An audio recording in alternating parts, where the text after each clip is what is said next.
This is Phil Lamar, and you are listening to the Geekcast Radio Network.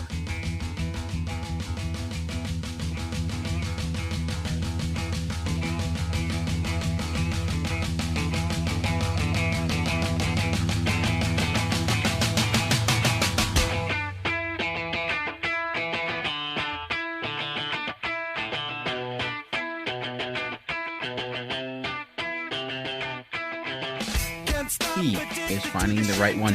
This is one of my weekly recommend podcasts where I talk about the comic book week that was, pick out some notable issues, and give you my thoughts and ideas about them.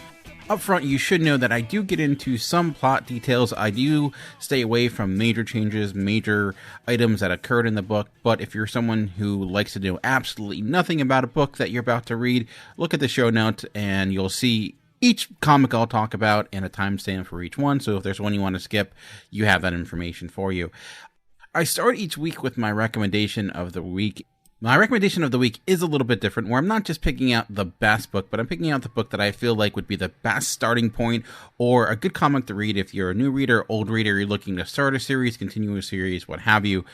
What I'm seeing already is that this might be more challenging than I realized, as this week was a challenge to find the recommendation of the week. There were not a lot of major starting points. There were good comics this week, but not ones that were like, okay, this is a comic you can start and read right away. So that left me with a choice of what comic would make the most sense as a book to pick up and understand everything that specific issue was attempting to accomplish, where yes, you may not have all the details, but ultimately you'll enjoy it the most even without the background knowledge. So that led me to pick what is actually what I called the best comic book series of last year, with Kill or Be Killed number 17. And why this works as a jumping on point, because this issue is really dedicated to one specific task, and that is the main character of Dylan attempting to kill or murder a member of the hospital he's currently located at, and the process he goes in order to get that accomplished. This specific issue also demonstrates one of my favorite parts of this series in general, and that's its use of first-person narrative. And a first-person narrative is a trope that it gets a lot of negative attention. People feel like what it does is it oversimplifies the obvious, it points things out. It's like a lazy way to add in a lot of exposition that your story can't naturally or organically do. I think that's unfair, and sometimes first-person narrative can be really effective story device. Look at Goodfellas, for example. Martin Scorsese is a director that utilizes it quite well on a number of films, and I think Ed Brubaker is the same. It helps within the crime genre because it's expected more so than other genres, like a horror story. You don't expect as much first-person narrative as you do with a crime story, but it's also really important when it comes to this book and why it's utilized with this story. This story kind of ends up operating like a person telling you about their life in a way where they're not remembering everything, or key details are left out. There's almost like a personal implication with everything, like he's telling it to you directly, and with that messes up or forgets things. And it's important because much of the story is bent upon the psyche of Dylan, the main character, what is real, what is fake. It's taking the idea of the unreliable narrator and switching it on its head a little bit, in the sense of you don't know he's really being unreliable. He doesn't even know as a character if he's being unreliable, because he's still trying to figure out what exactly is reality or what is a figment of his imagination. And it's not necessarily a dream per se. It's not like, okay, is this all made up? But the basic premise of this is that he is off to kill people because a demon is making him do it. Is that demon real? Is it not? We're really not sure yet, even 17 issues in. A good example of how its use happens in this issue specifically, as he's attempting to kill this person, this nurse that's in this mental health facility, because he feels like he's doing some shady and some evil things to his patients. And what we start to realize is, as Dylan is trying to justify his actions, he comes to the conclusion or begins to question the fact if all these things that he's seeing, all these elements that he's seeing that justify what he's attempting to do to make the murder he's about to commit okay, are those things actually happening? Are those things that he is imagining to make him feel okay about what he's doing? Has become a psychopath? Like, is that actually happening? Are all the things that these people are telling him about his inability to grasp reality true?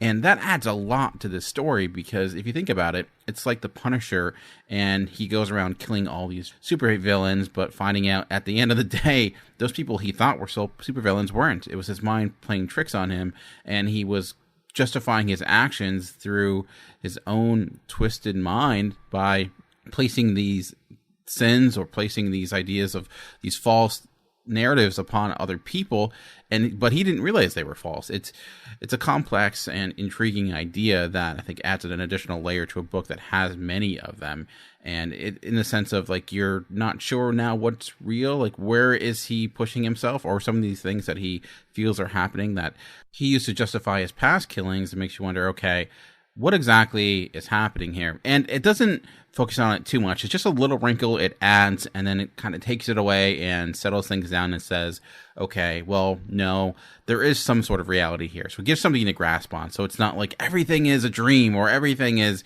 a figment of imagination. There's enough reality there to grasp on, but it's slowly chipping away bit by bit to make you wonder, okay, like if there are pieces here that you're not being told.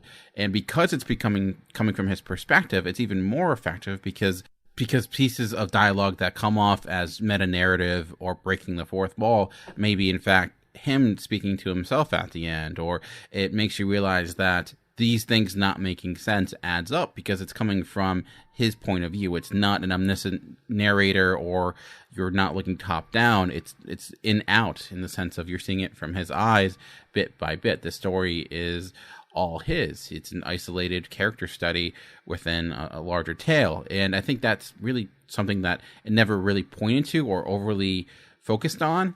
But as this progresses more and more, it's becoming more evident that there are things to Dylan that are darker than we even realized, or more complex than we're even realizing. I just find it so fascinating.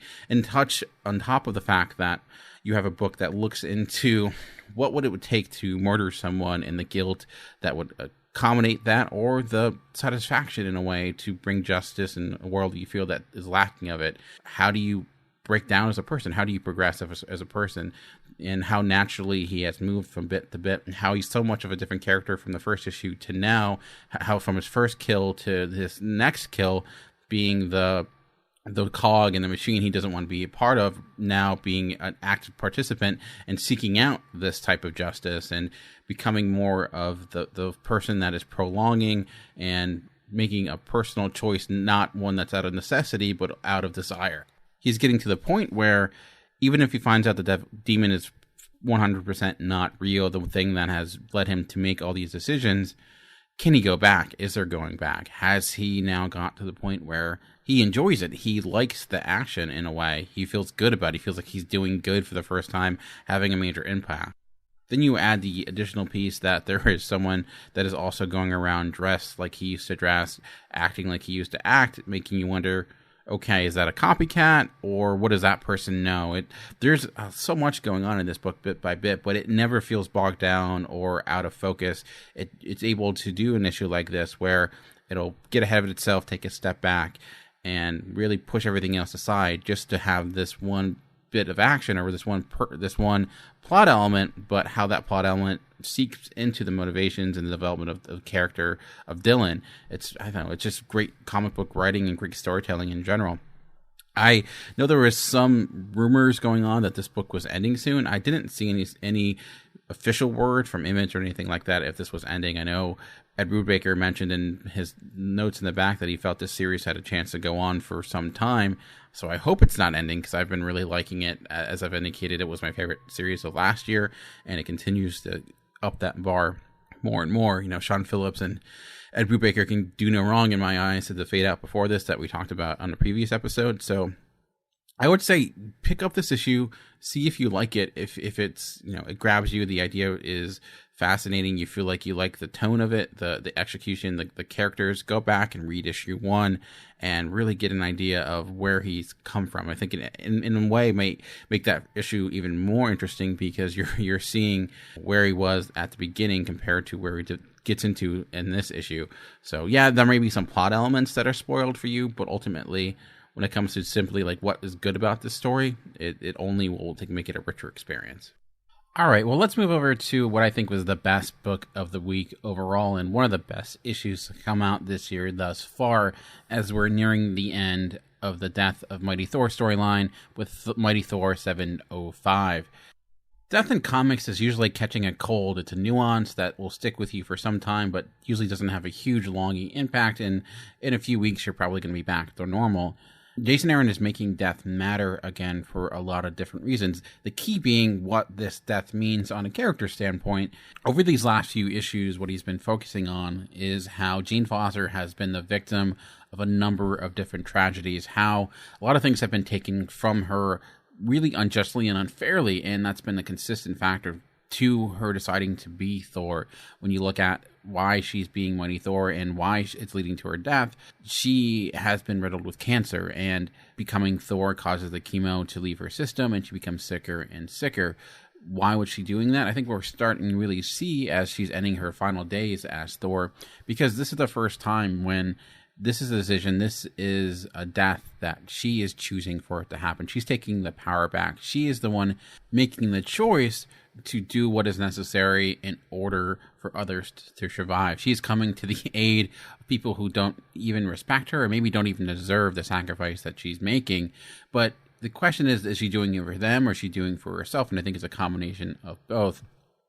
Just to show that, no, you don't have me this time. I'm taking it back. I am the one that is going to have control of my life, and no one's going to, tell me what to do, whether it be other people or fate itself. And I think that's what's made this such a important story on a lot of different levels. Because, yeah, even if she comes back in 6 months or 2 years or what have you, it doesn't take away from this story arc or this comic, because it's a poignant way to look at the ways we as people react to the tragedies that happen to us, how we cope with them, how we get over them, how we use them to motivate us, how you can choose to sit out and allow those things to drag you down, or you can push forward and continue to go even when all opportunity for success isn't really there, even if it's leading to an inevitable conclusion that may even mean your demise. There's a poignancy, there's a tragedy there, that almost even a bittersweetness, because there's this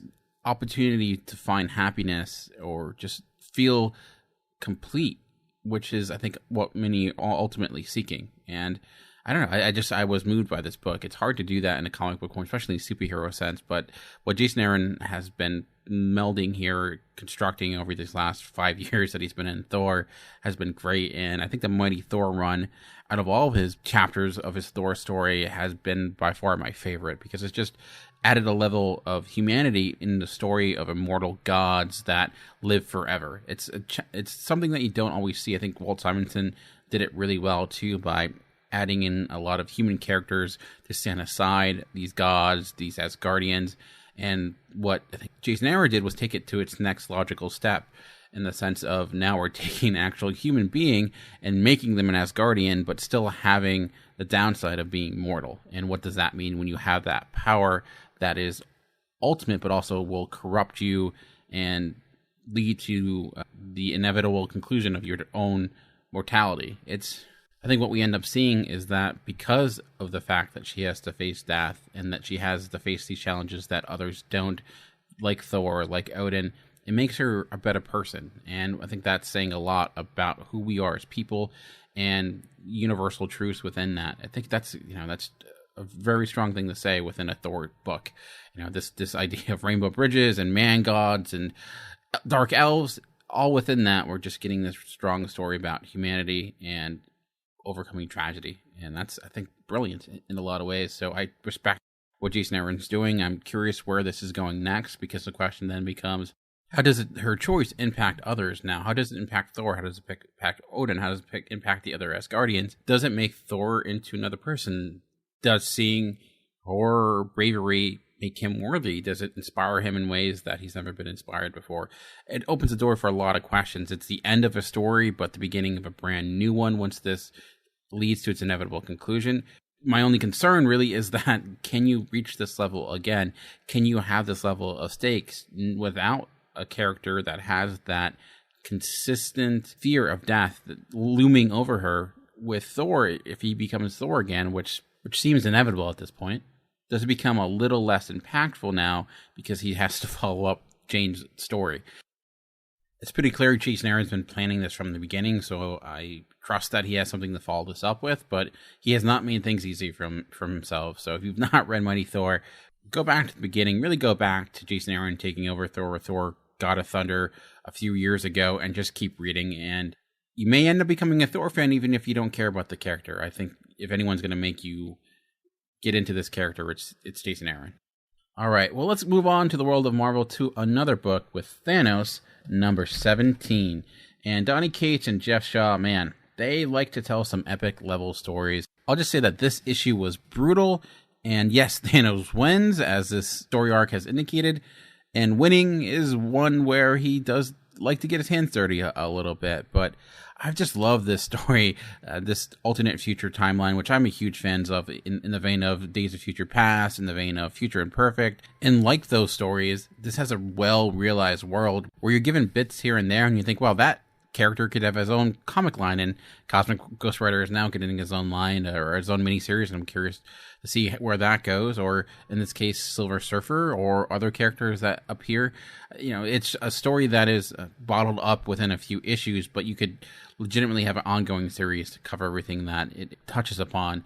For those that ever wondered why Thanos is such an imposing figure, why he's lasted so long, why he ends up being probably Marvel's ultimate big bad, this is that ultimate answer to that question. It's just been so much fun, so much ridiculousness. I think I've seen some people saying it feels like fan fiction, and maybe, but I think that's also not a bad thing in a way, because it feels like a fan of the character understands what makes the character tick and just amplifies that to its highest degree.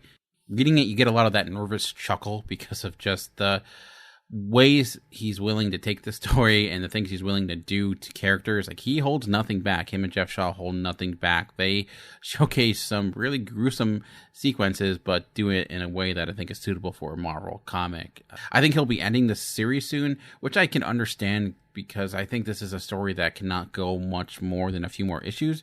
Otherwise, I think it'd be overstaying its welcome. The next issue seems like it's going to its logical conclusion since it began, and it's the throwdown that we've been waiting for since he took over the title. So I love this book. I love what he's been doing with Thanos. I don't know if this Thanos series is going to continue after him or where they're going to take Thanos, knowing that he's tied to the movies. For now, though, I'm just happy that it exists, and I hope that we get more comics that go into this universe, like the Cosmic Ghost Rider series, and just explore the different stage that he's built, because I think this is something that should live on much longer after this. Okay, let's stay with Marvel and go to Tales of Suspense, number 103.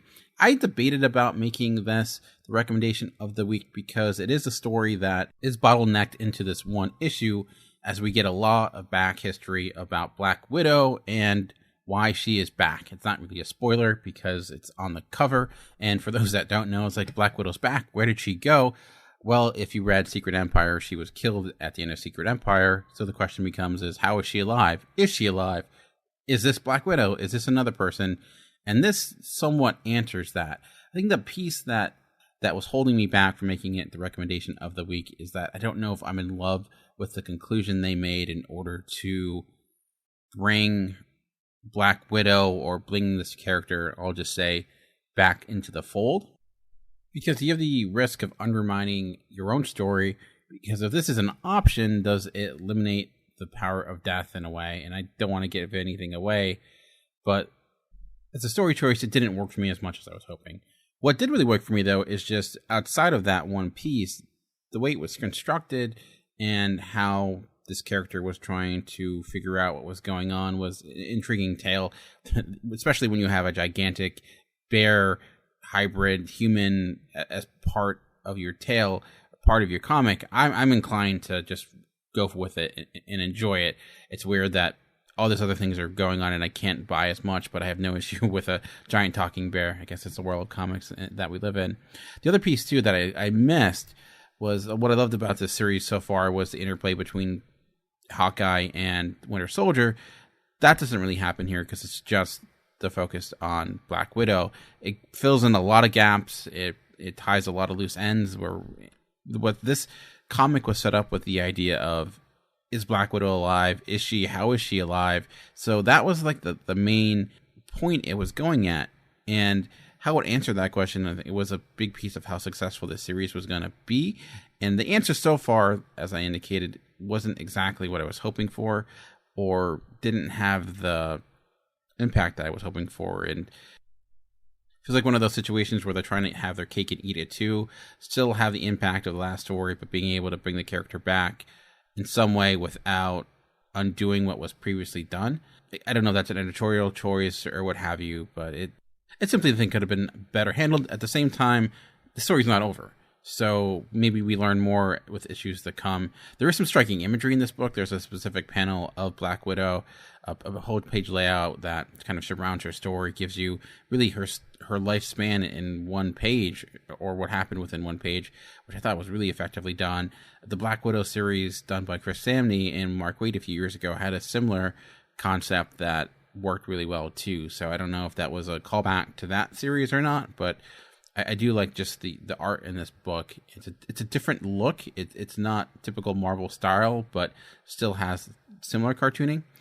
So I do like that. Overall, I enjoyed this book and I enjoyed this series, and I would still recommend it. It was just that one piece that was holding me back from recommending it as a recommendation of the week. It's just, specifically with me, if you're going to build up mystery and you don't hit it out of the park, it becomes a little bit more problematic if it's just a small element of your overall narrative. That being said, how it explored the idea of what do you do when you find out you're the product of this Red Room conspiracy, and the things you will go through, the sacrifices or the allegiance that you will break in order for the betterment of what you think is the right decision, whether it be Black Widow or her ever-loving bear sidekick, I found really effective and really strong in the best piece of this book. I still recommend this series overall. The other issues I think were a little bit stronger, mainly because I was missing my Hawkeye and Winter Soldier banter. That was a lot of fun. I think we'll get it next issue and leading to its final conclusion. I would love to see a series where we have all three of these people in one book. I would love to see Matthew Rosenberg write like a Black Widow, Winter Soldier, Hawkeye team up, or even do a solo book of any of those characters. She really has the voices of them down, especially Hawkeye, especially Winter Soldier. It's hard to say with Black Widow because it's purposely a different voice. I just like the espionage story he's building. It reminds me similar of something like Ed Brubaker when he did Captain America years ago. Same type of tone and same type of story structure that I really like. So if you enjoyed those pieces, I don't think it's necessarily to that level. That's a lot to live up to, but I think it's a natural evolution to that, and it could lead to something even greater if he continues with this story or continues with this comic in a different form. We talked about one Donny Cates book. Let's get to another Donny Cates book. And Donny Cates and Nick Spencer are teaming up again for Doctor Strange's Damnation #3, though it's really the fifth part of this story. What we're seeing is the Doctor Strange's Damnation book is now focusing on the other characters that are in this story, where the Doctor Strange installments are just focusing on Doctor Strange's story. And I've talked about it previously, how weird the flow of this is doing that, but I think I'm settling in at this point and just have glowing things to say about this book. Ultimately, what I love about it, it's just a team up of random characters that we don't typically see. It's like playing the best game of Marvel Ultimate Alliance, building this team up with characters like Blade, Man-Thing, and putting them in a situation where they're fighting the Avengers who've all become Ghost Riders. It's looking at what Donny Cates likes to do. He's like, let's just go for it. Let's go to it's extreme, but in the good way, not in the crappy 90s way. Some great character beats within this. There's a specific sequence with Blade, and let's say he hitches a ride in a fun way. And I don't know. I read this with a smile on my face. It's also a great looking story. The way that they have combined the aesthetic of hell and the aesthetic of Las Vegas, they just seamlessly go together really well. And also love the conclusion here and how Johnny Blaze is being utilized, and the characterization of Mephisto, which is a character that he can be just like a generic devil character, but there's something more sadistic about him this time around. I love how Donny Cates writes Thanos, and I'm really liking how he writes Mephisto too. There's just more personality. He almost feels more bitter because of what's happening. It's like the situation has made him even angrier or something like that, even more conniving than before. He's just doing things for the fun of it. Almost like Joker-esque, at least the final decision and his justification for it. And like, it felt very similar to something like the Joker would do. And just because it's like doing something for the fun of it without spoiling that ending. But if you're a Doctor Strange fan, I would advise going back and reading this story. Even if you've not read the other Doctor Strange issues that Jason Aaron or Donny Cates have done, the story within itself has been self-contained enough. I'm hoping when they eventually put this into trade that they just combine the Doctor Strange Damnation series and the Doctor Strange solo series into one story, because to do it separately, to read Damnation 2 to Damnation 3, I think you miss out on a lot, and it's not as strong of a book, but they complement each other well. I continue to praise this book every week that it comes out, and I think I will continue to do so as we near to conclusion. I mentioned bad 90s extremes, and Weapon H #1 screams as a bad 90s idea that's come back to haunt us from the grave, as it's this character that's a combination of both Wolverine and Hulk, all brought into one. I was morbidly curious. I do like Greg Pak as a writer, and sometimes like Planet Hulk may sound dumb on surface, but ends up being one of Hulk's best stories. So I'm like, okay, maybe he can make this work. Maybe he can make Weapon H work. And to be honest, it worked much better than I thought it would. I liked how not only is it just that this creature is half Hulk, half Wolverine, like it's this Hulk-looking creature with claws, which is a little bit much, but hey, you know, it's comics. It's okay to be a little bit much, but the personality of the main character also seems like a combination of both Bruce Banner and Logan, in the sense of he's this loner that's just trying to find his place in the world, but actively tries to avoid getting into situations where he can make a difference, but you can tell he really is going to be making the right choice. Like, I just remember, you know, Logan or Wolverine is the character that would do that a lot. Like, I don't want to get involved. I don't want to be part of it. I just want to find peace, and ultimately still ends up making the right choice and saving the town from the evil samurai. You know, Bruce Banner has some of those qualities, but typically it's the whole kind of getting tossed in a situation and finding his way out, not being as active. There's some exceptions to that rule, but I just liked how this combination of Hulk and Wolverine was wholesale, not just to look cool or have cool powers. There was something to it outside of that. The biggest issue I had with this book is just how well it's paced.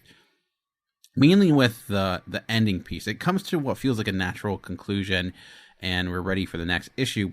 But then there's a tagged on piece where you kind of see some backstory of the main character's family, them trying to find him. And I think why it doesn't work well is that it's like when you have a movie and you have an epic battle sequence like you did in, say, The Avengers, and then after that, you get a lot of plot to fill in pieces that you've yet to see. It feels like it should have been flip-flopped. And I think if they intertwine those pieces a little bit better, that ending wouldn't feel as muddy or be harder to get through.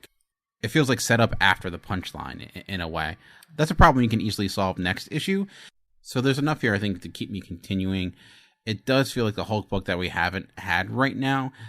My only concern is that I don't know how you get out of this just being continuously derivative to the point where it feels pointless. Like it feels like an okay miniseries. I don't know how long this idea can go, but ultimately it's just going to be a comparison book to characters that we don't have currently. And knowing Immortal Hulk is coming back and knowing Wolverine is coming back, does that delete its necessity? Or can enough be done to make Weapon H into his own unique character, like they've done with X-23 or other similar archetypes that started as a clone of a different character but eventually became their own thing? It's possible. I'm not holding out a lot of hope, honestly, just because this character doesn't have one shadow to get out of, it has two, and those are two mighty shadows, so if it almost is setting itself up for disappointment. So, but if the concept interests you enough, if the idea is like, well, that looks cool, I think what you get will be fulfilling enough to make you happy to pick this title up. And as I indicated, I think it is much better than I anticipated it being. So kudos for Greg Pak for taking an idea that on face value sounds awful and gives us something that's at least enjoyable enough to read. Speaking of Hulk-like books, DC continues to do their Hulk-like book with Damage #3 in this New Age of Heroes storyline. And I've liked the New Age of Heroes enough. Silencer, The Terrifics was okay. Sideways I thought was fun enough. Damage, though, is one that's just not working for me. As indicated, it's very much a Hulk clone, and last time I talked about this book, I talked about how it had the concept that Damage can only exist for 1 hour, and how that hasn't really been utilized in an effective manner. This was like the book that they tried to make it work, but it just didn't have the same type of gravitas you would have. You had this continuous counter that was showing how much time was left until you would no longer be Damage, And ultimately, I'm like, it didn't have the impact that it was looking for. And looking at why that was, I think it's because I still don't really care that much about the character inside of Damage, or if he stops being Damage and Wonder Woman is able to overpower him, is that necessarily a bad thing? That seems like a thing I should be rooting for. I should want him to stop punching Wonder Woman, or want him to stop fighting Wonder Woman because he's causing so much destruction, even if it's not purposeful. So ultimately, I'm not sure what I'm supposed to be rooting for or hoping for, or what the stakes are here, because are we supposed to be hoping that Wonder Woman is able to overpower Damage? Are we hoping Damage is able to overpower Wonder Woman to get away so he doesn't become part of Amanda Waller's plan? I don't know. It just feels like this was an idea, like, okay, Wonder Woman and Damage are going to fight, and it's going to be huge. And yes, the art is fantastic. It looks beautiful. It has a sense of epic scale that you would want in a Hulk book, or in this case, a Damage book. You can feel the punches. You can feel the strength. That is all there on the page, but everything else just doesn't work nearly as well. All right, well, let's move over to the world of Batman with Batman number 43, as the Everyone Loves Ivy storyline comes to its conclusion. And the purpose of this storyline was that Ivy was able to control the entire planet, but of course, Batman and Catwoman were able to get away from her control, and this was Batman's attempt to find a way to get Ivy to come to her senses, or get Ivy to let go of the control she seems to have on all humans. And what I really enjoyed about this was the way he went about doing just that. You're in a situation where punching and kicking are not necessarily going to be the way that you can solve the situation, so you have to utilize your detective skills. You have to utilize your ability to understand the psyche of your villains, which Batman probably does more so than any other superhero. And that's demonstrated here. Specifically, what we are also seeing, though, is how Batman's approach has changed as he's slowly evolved through Tom King's run, especially after The Button, as you see Bruce and Batman try to get to some level of normalcy, how he's utilizing relationships in a different way to better understand himself, and how then that comes into play with the way he approaches the situation with Ivy. It's this thematic connection that has been linked really since that moment that he proposed to Catwoman, and I think that's what I've really enjoyed about this progression so far, is seeing kind of Batman try to understand human emotion in a way that he hasn't previously. He's always very clinical, a person that looks at logic, almost like Spock, but now he is making decisions that are emotionally based, and it's not like it's never been done before, but I appreciate the conclusion and how this went about it.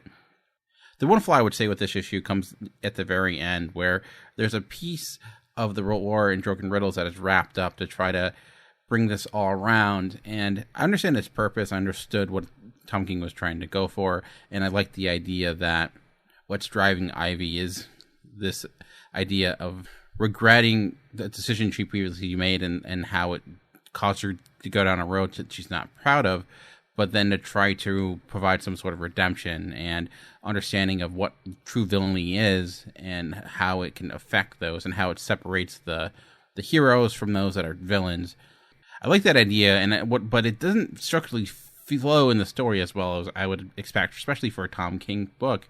What Tom King excels at more so than anything is a structure and rhythm. And that beat was out of that. It was out of sync. It felt tagged on a little bit more, and not as integrated as I would expect for a Tom King narrative. Overall, I liked this arc. It's probably not my favorite, not close to my favorite when it comes to the different story arcs that Tom King has done on Batman, mostly because it didn't flow as well as many of his other stories. I liked the attempt. It was ambitious. It's probably the most ambitious story that he's told within the pages of Batman, and with that ambition came a little bit of clumsiness, but ultimately I think the end game was achieved. And it works as like a good progression to the final wedding that'll be happening. And it seems like Batman has finally got to the place where a wedding will make sense.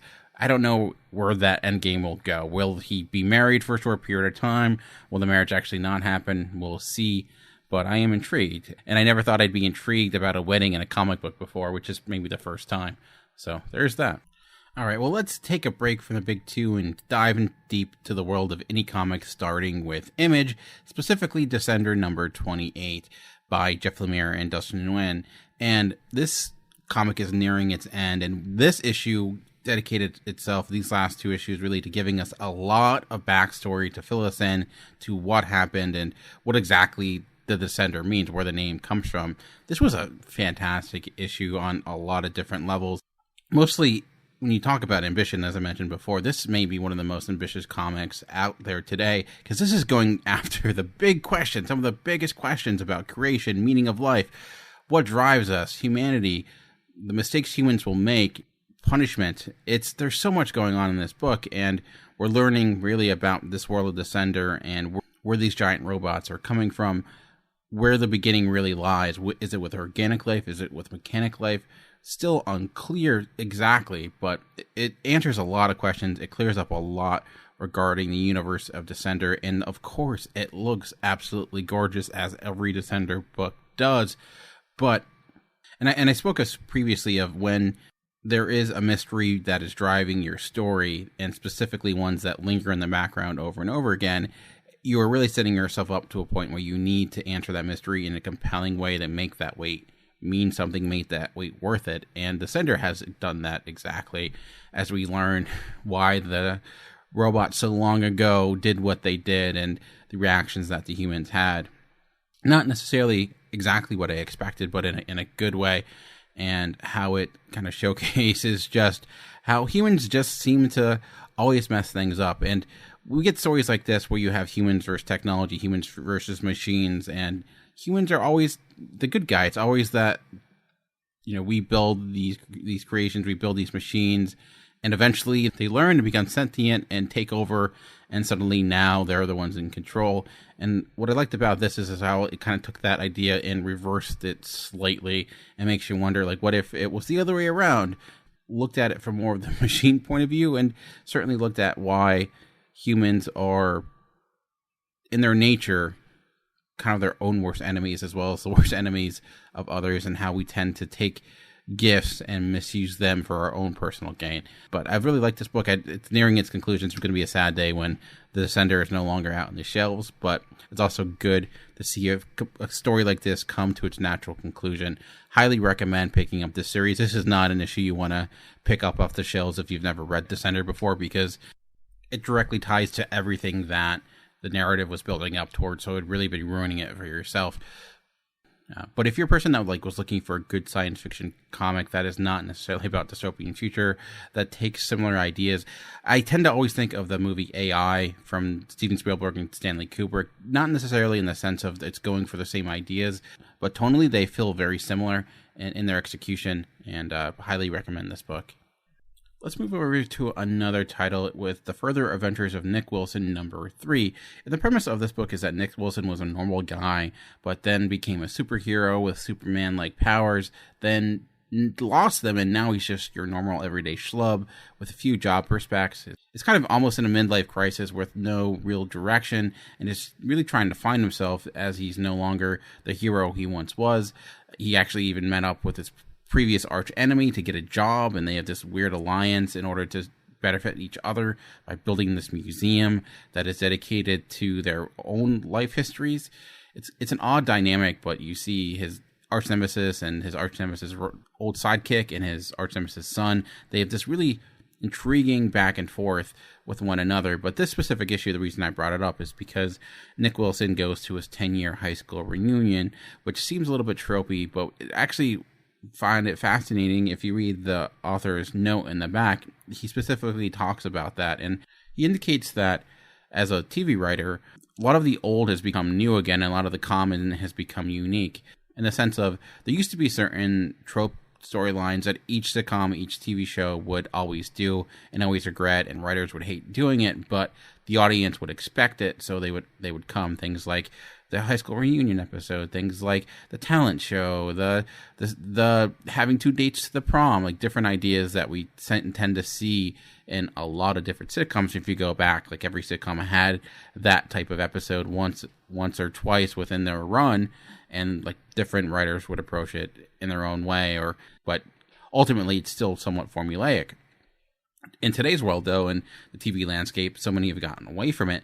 Those tropes are not nearly touched upon as much, to the fact that there's almost a nostalgia for them, and people are so far away from them. When you go back to them, it's actually refreshing. It's, you know, it's like doing something over and over again.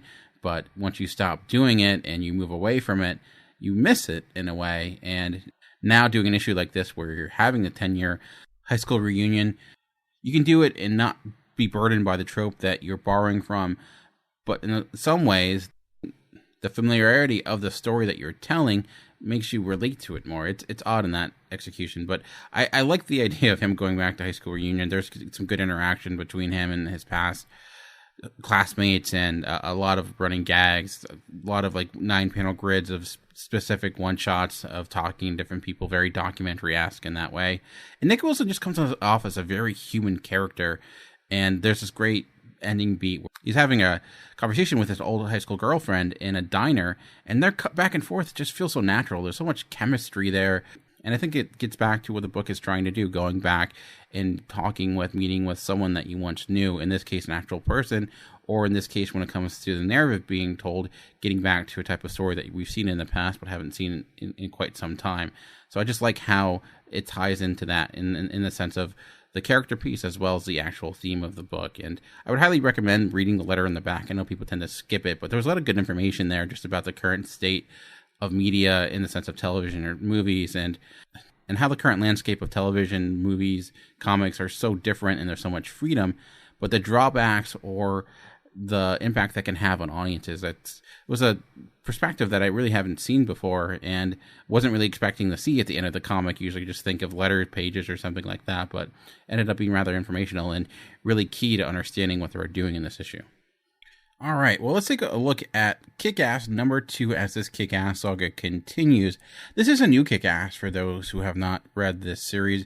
It looks like it is existing in the same universe, but someone else has taken up the moniker. In this case, her name is Patience. She's an African-American former veteran that is trying to live her life and find ways to support her family. Her ex-husband just left her with a massive amount of debt that they just are in trouble of getting out of.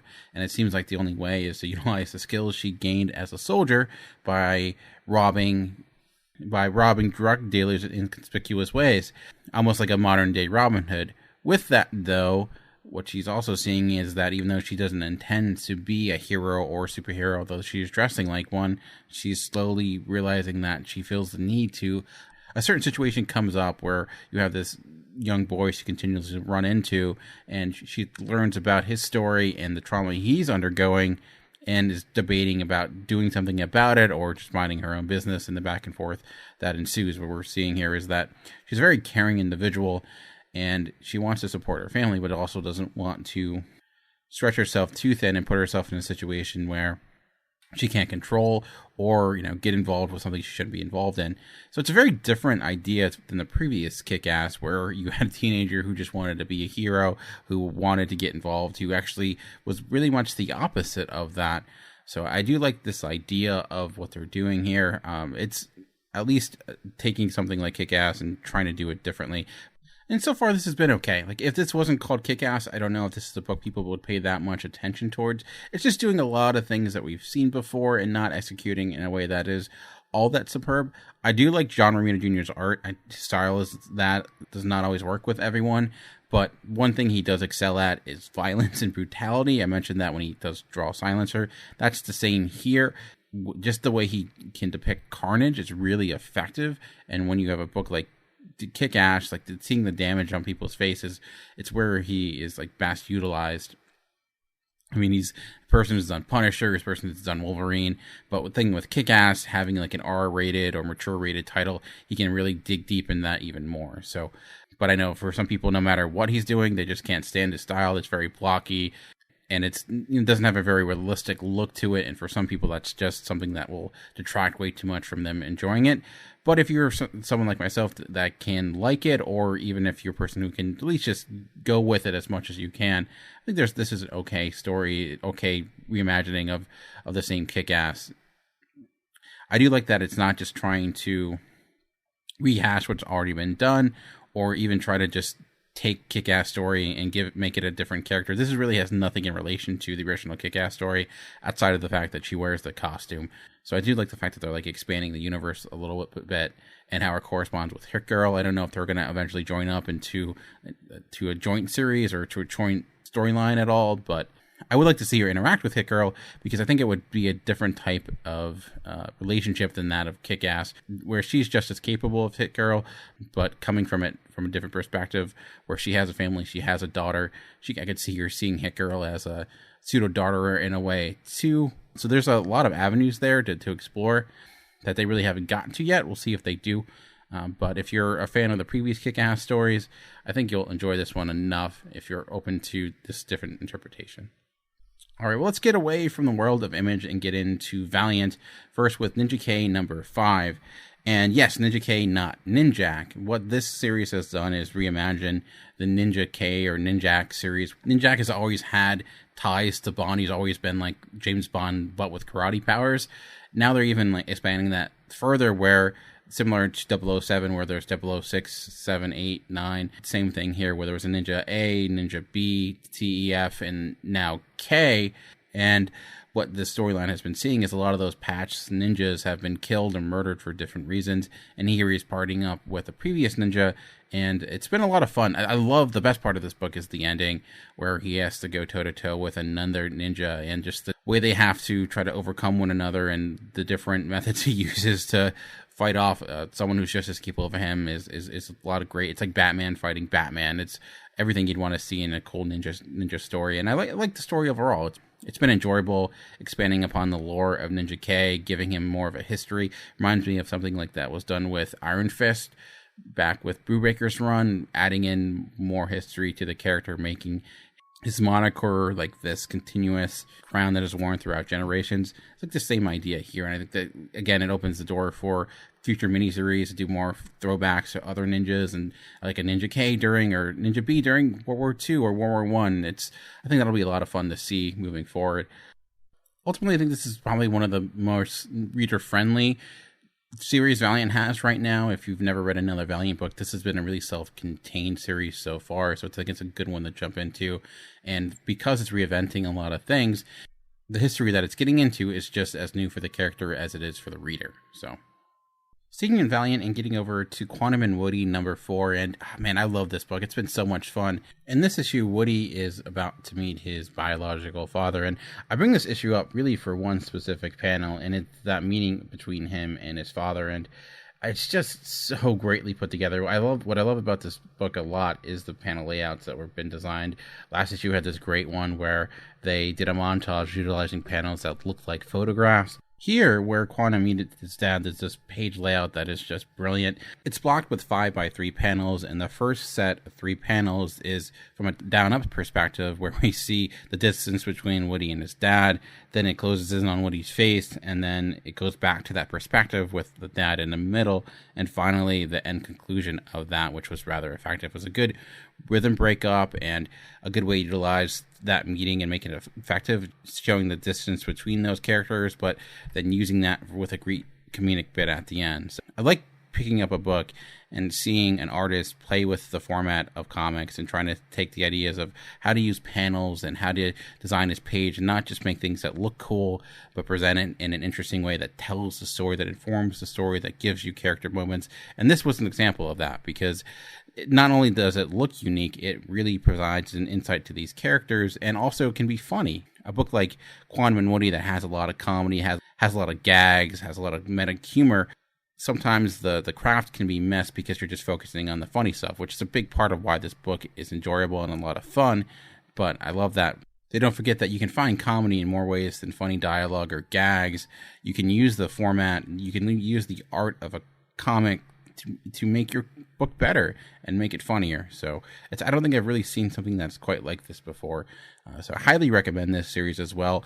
This does tie a lot into the previous Quantum and Woody books, and a lot of the plot threads that started in those are continued here.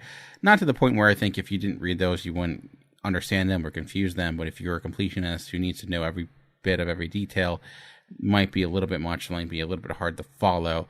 But ultimately, I think if you look at what's being told here, a lot of those pieces aren't necessarily important to the general story. The next issue is the last issue of this storyline, and I just hope that we get another Quantum and Woody book a lot sooner than we did last time, and it was not nearly as big of a break because these characters work so well together, and it's been one of the best books out, period, let alone from Valiant. Let's move over to Dynamite with James Bond, The Body, number 3, and this one is focusing on the gut. We had one focusing on the body, we had one focusing on the mind, and now this is focusing on the gut. And the premise of this issue is that James Bond is working with neo-Nazis undercover for an arms deal and trying to circumvent them from selling weapons to terrorists or other organizations.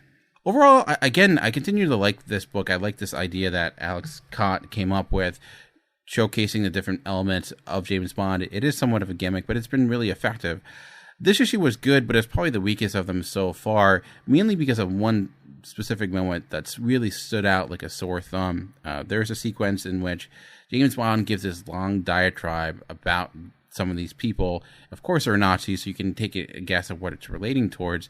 And the issue I had with it, it's not that I disagree with what was being said, it just felt like a situation that wasn't suitable to the character of James Bond. Alex Cott, at this point, was doing a really great job of giving Bond a voice that felt like the character. Here, I felt like his voice came through a little bit too much. If being someone who's read some of the other books, like the Days of Hate and Generation Gone, the words that were on the page didn't feel like would be words that you would hear James Bond speak. And also, it just felt like they were forced within the situation because logically they didn't make sense of why he would go on such a long diatribe in the moment that he did. That being said, what I did like is when it went into the final piece in where we get the explanation of why this is called the stomach or what this has to be involved with the stomach. That piece I thought was great and did fall in line with the character.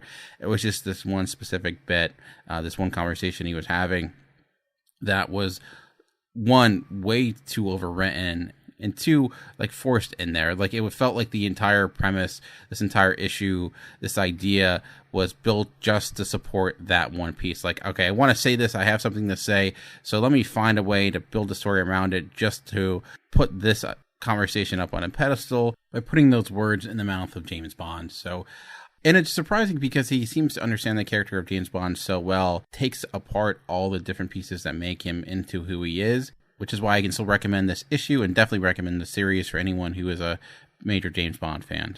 All right, let's take a slight turn to the world of Dark Horse with Usagi Yojimbo, The Hidden Number 1. Usagi Yojimbo is one of the longest running series currently in comics right now, and it's also a huge blind spot for me. So when I saw that there was a new miniseries that was starting up, I'm like, wow, this seems like a great opportunity for me to jump on to this character and test the waters to see if going back to his original series or his ongoing series would be something that I would appreciate, or this seems like something that is up my alley. With that said, this first issue of The Hidden, we don't get a lot of Yojimbo. He is only really a small piece. It opens up with these characters on the run as a set of bandits. It's trying to get some sort of object. We don't know why, we don't know how.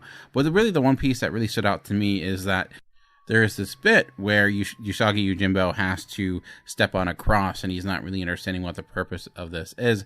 And then a conversation ensues regarding this new Christianity that is popping up and why they're doing that. So I had me intrigued from right away. Everything up to that was okay. I wasn't really sure where things were going, but the idea that they would be approaching religion from the standpoint of the imperial Japan, that has me super intrigued. Like, how does that play into this story? Is that a piece of this? It got me thinking of the movie Silence, for example, but taking it the opposite perspective of what do people think of Christians that are living within that moment of time. And it was not really something I was expecting in a comic about a bunny dressed up like a samurai. So that was like, wow, that was out of nowhere. Again, as someone who's really new to this property, I don't know that if that's something that's commonplace, if it gets into different subjects like that, but it has me intrigued to see, okay, is that just a small conversation that won't go anywhere, or is that eventually tie into this underlying mystery of the murder that he's trying to solve? So I will continue to go with it, and if by the end I really enjoy it and really like it, go back and start from the beginning of his saga just to see what exactly has made him such a long-lasting character, where so many have been rebooted and started at number 1. The fact that his series is, I think, nearing 300 at this point. something has to be going right to make it last that long. At least I would assume so. All right, last comic of today, and it's the first comic I've ever done with Lion Forge Comics in Infinity 8 #1. And I almost didn't read this book because I thought it was the 8th Infinity, because I'm stupid, I guess. But no, it's the first issue of this series. And what the series is, it follows this, I guess you would consider somewhat of a police cop, but she works on this gigantic spaceship to try to quell crazy aliens and investigate different things. And she's sent to in this issue, she is sent to investigate an anomaly that they're worried that their ship is going to run into. It seems like there is this civilization, these planets that have exploded or something has happened to them, and they're covering a vast distance to the point where they're not sure what exactly this was because it wasn't showing up any maps. It's like what happened here. So she does some investigation, and what you see is like the remnants of some sort of world that was destroyed for whatever reason. But to complicate matters, there are aliens on the ship that begin to go crazy, and we find out because they have this desire to eat decaying or the dead. Like it's something that's like their knack, that's their drug, as I talked about. It's a very psychedelic type of book. It not necessarily story structure, the story makes sense, but I love the art style. It partly reminded me of something like Forbidden Planet from the 70s. It has a very throwback look to it. Story-wise was okay. I've never really read anything from Lion Force before. What really caught my eye is that it felt like almost H.P. Lovecraftian with all the different character designs and some of the alien designs and the different cultures that she's examining from this universe or planet that was destroyed for some reason. You know, within this first issue, I'm not exactly sure where this is going or what the ultimate purpose of this comic is. Not in a bad way, not in a way I feel lost or it feels purposeless, but just that there's a lot of different avenues that it can go down, or it didn't really present itself in a way that you can tell, okay, this is what it is trying to achieve.